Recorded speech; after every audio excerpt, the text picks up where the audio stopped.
आज लोग क्षणभंगुर सुख के लिए न जाने क्या क्या योजना बनाते फिर रहे हैं। यह कि भूख के प्रति आसक्ति पुरुष जीवन की कीमती पलों को यूं ही बर्बाद कर रहे हैं। स्त्रियां अपने पति धर्म का पालन न करके अपने जीवन को नष्ट कर रही हैं। पति अपने कर्तव्य का पालन न करके जीवन को नष्ट कर रहे हैं। आज जो रिश्तों का कड़वापन आ रहा है उसके लिए समाज का वातावरण ही जिम्मेदार है। और आज हम इसी विषय पर बात कर रहे हैं, समाज का वातावरण। लोग भीतर से इतने डरे हुए हैं कि जिस बात को सभी जानते हैं, अकल देने वाले लोग दुश्मन समझते हैं। गुटबंदी पार्टीबंदी का खेल बहुत पुराना है और आदम काल से ये चला आ रहा है। धन वैभव पद तथा नारी के पीछे तमाम युद्ध हो रहे हैं और होते रहे हैं।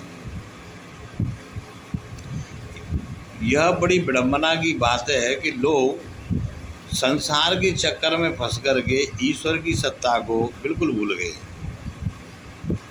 एक दूसरे पर छींटाकशी का माहौल चल रहा है, सो दुर्भाग्य की बात है।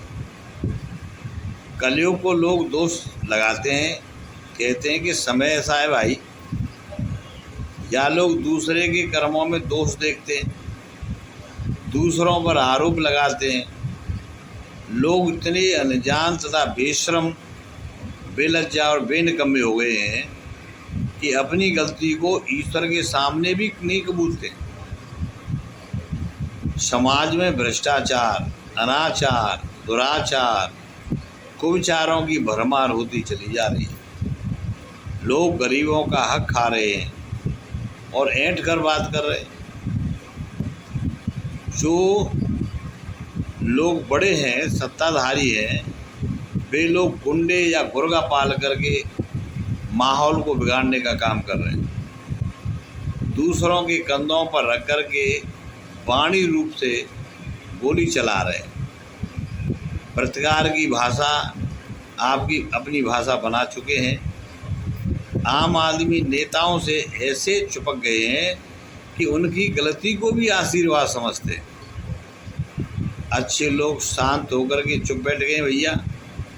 सरकारी मशीनरी भी बुरे लोगों के हित में समर्थन कर रही है, या नेता पक्ष का इंतजार करके ही कोई कार्रवाई करती है। बड़े बड़े अधिकारी भी बिना नेता के कोई कदम आगे नहीं बढ़ा रहे हैं। यदि वे अपने कर्तव्य का पालन करते भी हैं तो उन्हें अपने बच्चों की गर्दन पर तलवार लटकती नजर आती है। वो अपने अधिकार का प्रयोग ही नहीं कर सकते। यह आंतरिक भय का माहौल मनुष्य को चुप कर रहा है।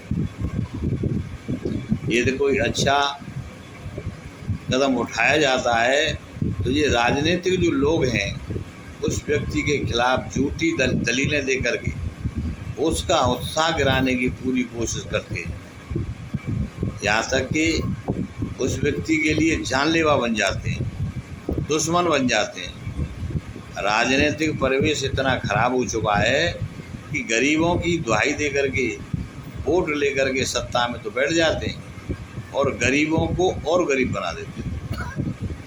तुष्टीकरण की नीति द्वारा दो पक्षों में दरार डालना इनका सहज काम है। लोग अफवाहों के शिकार होकर के अपनों के ऊपर लाठी चलवा देते हैं। माता पिता जिस बालक को पाल पोस करके बड़ा करते हैं, वही बालक गलत परिवेश में फंस करके, वातावरण उसका गलत है, अपने माँ बाप से विरोध करके उनकी हत्या करना चाहते हैं। आजकल कोई मनुष्य अनुशासन का पालन करना पसंद नहीं करता है। सब लोग स्वच्छंद रहना चाहते हैं। सही बात को मानने वाले बहुत कम लोग होते हैं तथा उनकी जबान बंद हो गई है, क्योंकि गुटबंदी के लोग अहंकार केवल सच्चे लोगों का मुंह बंद करना चाहते हैं। अगर राजी से नहीं मानता है तो उसे मार करके, पीट करके, डरा धमाका करके उसकी हिम्मत को परास्त करना चाहते हैं। आम आदमी ने न तो इतना विवेक होता है, क्योंकि वह तो रोज़ अपना पेट पाल रहा है। लोगों के पास जो गरीब हैं, न तो मकान है, न कपड़े हैं, न ही भोजन पर्याप्त है, काम क्या करे? पैसे के अभाव में गरीब हिम्मत हार रहा है। पैसे वाले अनर्थ करने से नहीं चूक रहे। ऐसे वातावरण में कोई जिंदा कैसे रह सकता है?